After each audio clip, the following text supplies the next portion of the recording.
Willy Ominya, David c'est Ominya, David Willy Ominya, David c'est Ominya. Volonté à l'évent, Bidi la Wadone Nyame du Bois. Volonté à l'évent, Bidi la Wadone Nyame du Bois. Beretimia, Beretimia.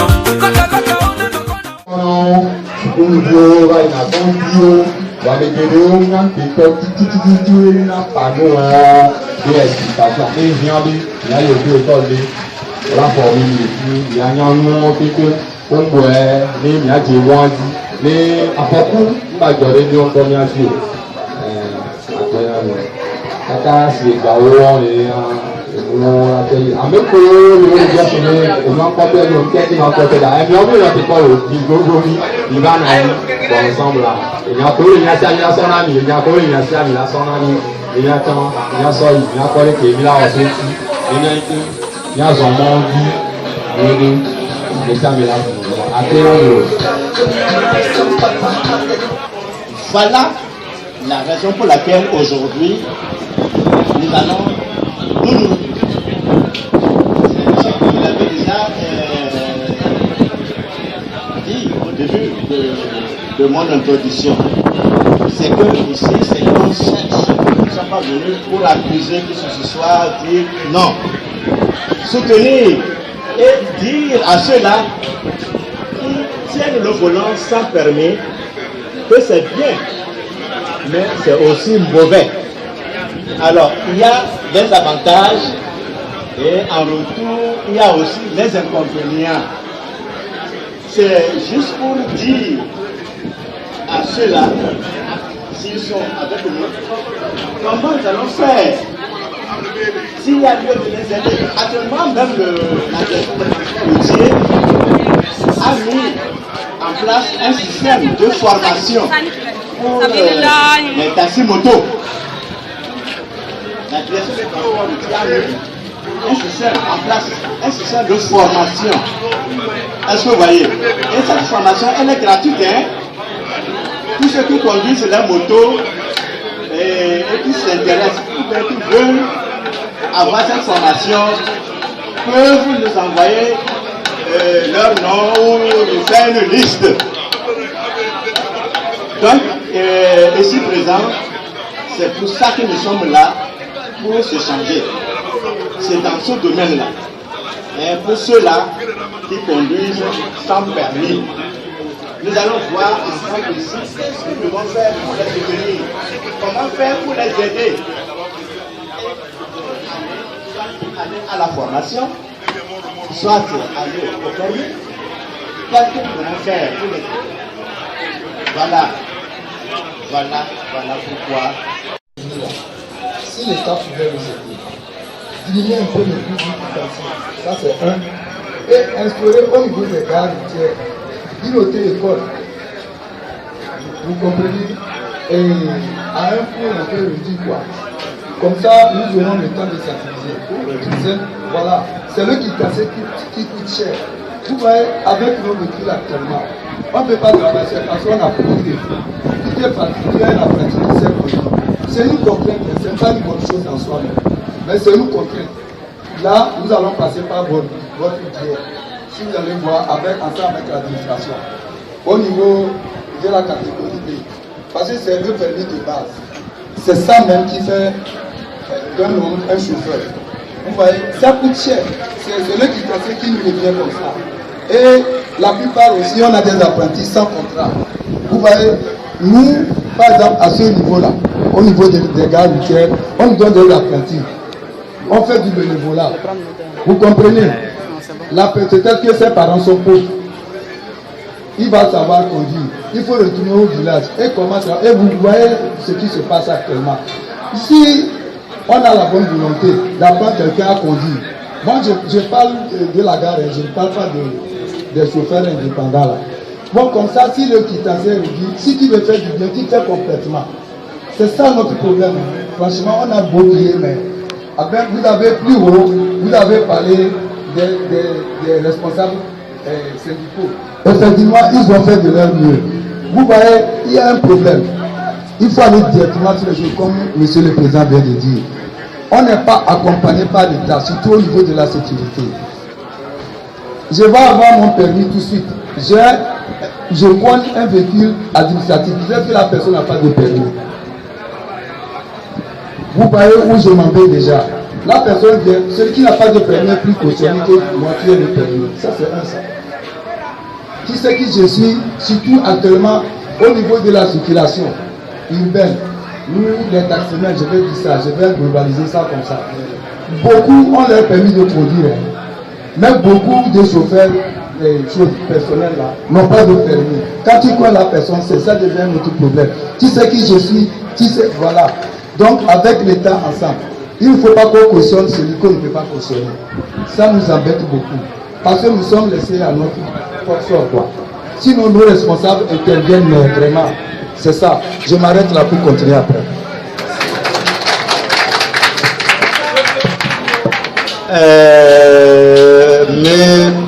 Monsieur l'intervenant, je vous dis merci. Vous avez soulevé un problème sérieux. C'est vrai. Voilà, c'est des choses comme ça qu'on doit se changer. Vous voyez déjà un exemple. Ce qu'il vient de dire, c'est l'un des problèmes, ça. C'est déjà un grand pas. Ce que vous venez de dire tout à l'heure, c'est ça. Nous allons noter et nous allons en parler. C'est ça qui fait que les gens n'ont pas de permis, c'est parce que les frais sont élevés. Hein? Voilà, vous voyez, c'est des choses qu'on doit soulever, on doit quand même soumettre. Voilà. Merci beaucoup. Est-ce que vous savez qu'il y a, on a déjà mis en place, mais on attend que l'État, le gouvernement, inaugure cela. On a mis aujourd'hui un office. Un office, c'est l'office là qui va s'occuper de tous les problèmes de la sécurité routière au Togo. Est-ce que vous voyez, les experts sont venus, déjà le nom suffit. Oui, bon, maintenant, qui veut prendre encore la parole? C'est moi. Ah, c'est vous, vous avez la parole. Je remercie l'exposant qui a exposé concernant le code de la route, le responsable du code de la route. C'est Jacques-Pédéo Zumar, ex-secrétaire administratif de Lucento, délégué de section Le Mécara. Dans son exposé, j'ai retenu deux mots. Il a parlé du sans permis et des accidents. Je demande si c'est seulement les sans permis qui font accident. Est-ce que c'est eux qui ont grossi le nombre d'accidents dans ce pays? Ça, c'est ma première question. La deuxième question, le code de la route, si nous le définissons comme l'ensemble des lois et dispositions réglementaires qui régissent la circulation routière, il faut nécessairement connaître ces lois et ces dispositions. Quant à ce qui concerne les sans permis, je pense que là, c'est le civisme. Donc, le terme devrait constituer du code de la route et de l'incivisme. Là, on va nous former, on va nous recycler concernant le code de la route. Là, nous allons connaître réellement qu'est-ce que les lois du code de la route et quelles sont les dispositions réglementaires. Cela pourrait plus vous intéresser que de parler seulement du sans permis et de l'accident. Parce que ce ne sont pas seulement les sans permis qui font accident. Donc il faut évidemment et le citoyen au niveau du code de la route. Là, ça peut nous chercher de devenir contre à ce besoin que nous sommes en train de chercher. Merci. Oui, vraiment, merci beaucoup pour votre intervention. Oui. On a des permis, il n'y a pas de voiture. C'est qu'un accident. Tu te débrouilles, tu as ta famille à la maison, tu as tes parents à la maison. 5 ans arrivent, tu enlèves l'argent, tu t'en vas renouveler, tu n'as pas de voiture. Voyons le cas là d'abord pour nous. Et de deux, quand vous avez parlé sans permis, c'est bon pour nous aussi. Vous voulez notre sécurité, notre santé et des choses. Mais ce que je vais vous demander, à vous, le monsieur, je ne connais pas votre nom, monsieur Nassoda, je vais profiter de vous pour dire la vérité. Il y a nos apprentis, comme le frère qui vient de le dire. Il y a les enfants qui n'ont pas leur naissance. Et il y a les autres qui ont leur naissance. Ils veulent passer le permis à Titans. C'est trop haut. Maintenant, à l'heure actuellement, là où nous sommes, tu te débrouilles, tu cultives, tu gagnes l'argent pour chose, le permis. Toi-même, tu passes le permis, tu vois que tu as bien conduit. Après toi, on te dit, le sac est vide. S'il n'y a pas quelque chose dedans, ça ne peut pas s'arrêter. Donc, voyez le cas là aussi. On sait que vous nous aidez, mais c'est pas trop. Moi, j'aimerais que moi, en tant que votre fils devant moi ici, vous allez nous aider, les enfants qui n'ont pas leur naissance. Par exemple, comme Togocel fait promotion ou bien bonus là, vous allez nous faire ça. Nos petits frères, ils vont avoir leur naissance et leur nationalité qui puissent pour aller passer le permis. Sans permis, c'est pas bon pour nous. Si je m'en vais tuer les gens, je suis un citoyen, je n'ai pas de permis, j'ai tué 4 personnes. J'ai quitté aujourd'hui, je m'en vais vers le Ghana. Je n'ai personne là-bas. Je vais me débrouiller d'abord avant de... Donc j'ai envie de rester dans mon pays. Donc c'est ça que j'ai envie de dire. J'aimerais que le bon Dieu, si vous voulez venir ici, passez par du support et vous allez venir. Nous, on a des problèmes dans notre ventre. On va vomir sur vous. Et on va voir que si vous pouvez nous aider. Merci à vous. Qu'est-ce qui les pousse? Merci, madame. En tant que responsable syndical, tout d'abord, je fais partie d'un département inter-État, nommé Ouagagna. Le problème, c'est quoi? En fait, quand on dit ça permis, c'est une pénalité. Ce n'est même pas. C'est pas bon. C'est tout comme un enfant qui n'a pas un acte de naissance. Ça, c'est bien ça. Quand on dit ça permis aussi, bon, c'est le coût de la vie. Hein. C'est le coût de la vie. Et puis, c'est la charité du quitancier. Vous voyez, c'est ça notre problème. Vous voyez, ça, la quittance coûte plus cher. Vous voyez, et puis le transport ne marche plus comme avant. Avant, là, on aidait quand ça marchait, on aidait les apprentis à payer les quittances. Le reste, auto-école, la famille va l'aider. Et de deux, maintenant, pourquoi on n'arrive plus à faire ça? On a des apprentis qui ne sont pas sous contrat. Je vais vous expliquer ça. On a hérité que des apprentis des parents pauvres. Nous sommes là, c'est du bénévolat. Au même moment, vous avez votre propre famille. Vous avez des enfants. Alors là, il s'est conduit. Des fois, on est fatigué. C'est-à-dire c'est une contrainte. En fait, ce n'est pas une bonne chose en soi. C'est une contrainte. Là, nous allons passer par votre intervention biais là. Vous allez voir l'État pour nous réduire un peu les quittances. Comme ça peut se comprendre. C'est le problème de quittance qui pose le problème. Vraiment, ça coûte plus cher. C'est pourquoi... Il faut reprendre la quittance qui coûte. C'est la quittance qui coûte cher. Et puis, c'est ça même. La plupart des motocyclistes, des taxis motos, là, c'est des apprentis chauffeurs. C'est des apprentis chauffeurs. Il y a d'autres même. Moi, je vais parler ça en termes syndicaux. Ils se sont réduits en mendicité. Parce que tu as appris à conduire un véhicule et tu prends un taxi moto. C'est pour subvenir à tes besoins. Et là-bas aussi, et si tu te casses le bras, là-bas, ce n'est pas. C'est encore une autre contrainte. Parce que tu peux conduire une moto sans permis aussi. Vous voyez? Donc tout ça là, c'est une faveur, hein, c'est une doléance qu'on demande au niveau de l'État pour qu'on puisse nous aider. Parce que nous supportons beaucoup des apprentis issus des parents pauvres. C'est ça, c'est une doléance. L'État fait, mais il faut qu'il nous aide un peu plus en réduisant la quittance.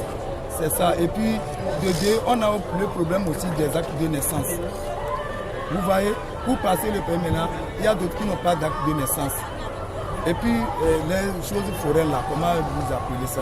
C'est ça, au niveau des naissances et des dossiers comme ça, vraiment, ça nous devient plus cher. Vous voyez que le secteur informel, on n'est pas payé à la fin du mois. C'est très difficile de joindre les deux bouts. C'est ça même le problème. l'acte de naissance, le certificat de nationalité, la carte d'identité nationale, tout ça là. Vous voyez, si toutes ces coûts-là sont réduits, au moins on va même à 35% peut réduire ça. Ce n'est pas notre volonté.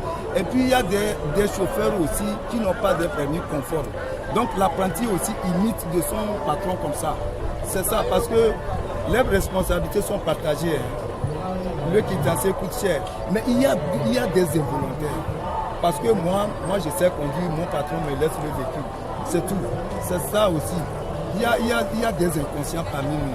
Mais la plupart de ce problème-là, la majorité de ces problèmes-là, c'est le quittancier.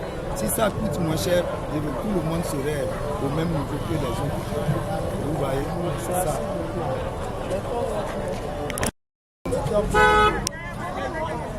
Ah, une très belle question.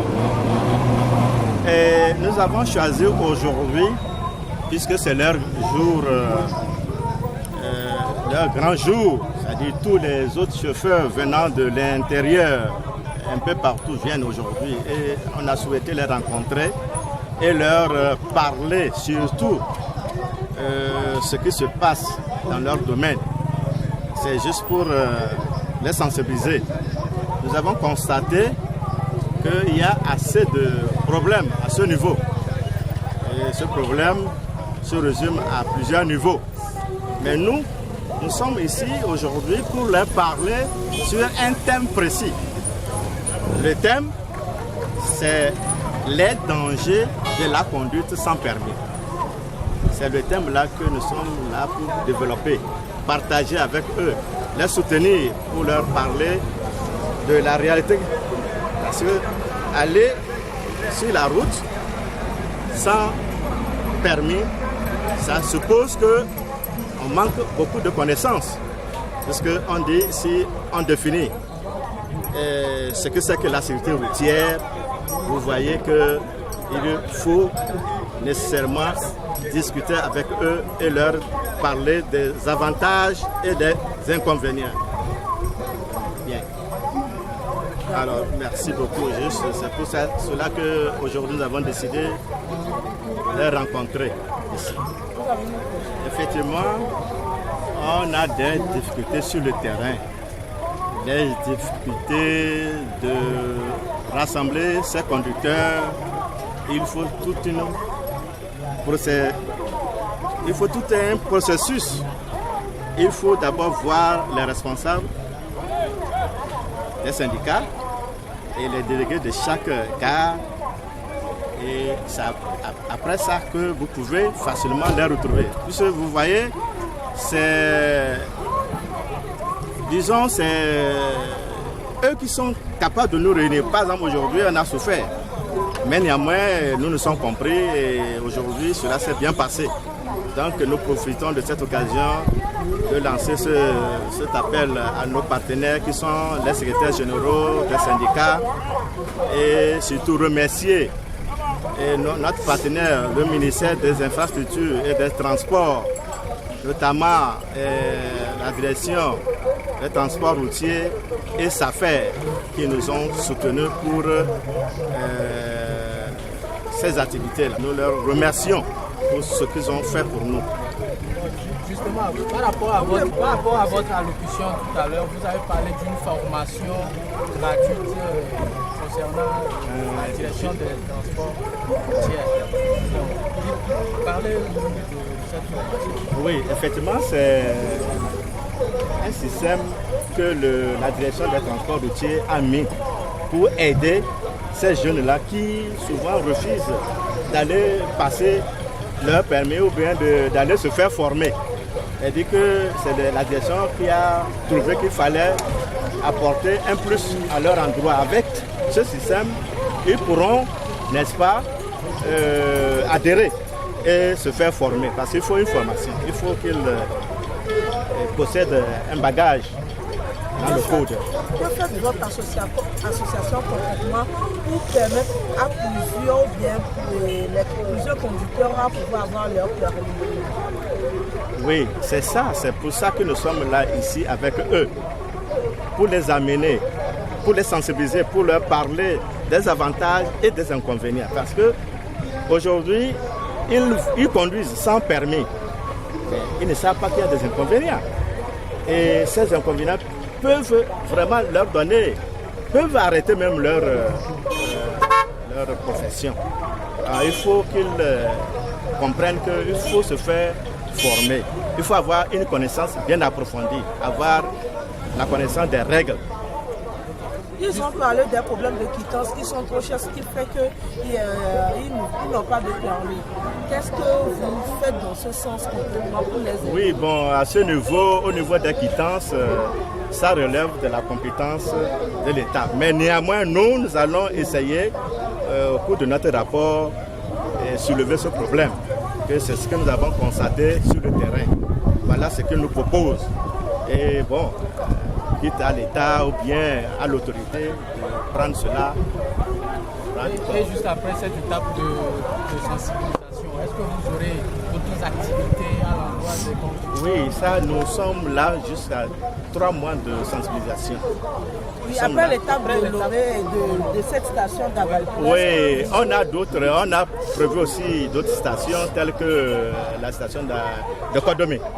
Kodomé, station Palimé, Kodomé, Lagune. Et nous aurons aussi à les rencontrer. C'est au fur et à mesure, progressivement, que nous sommes en train de... Merci beaucoup, merci pour votre...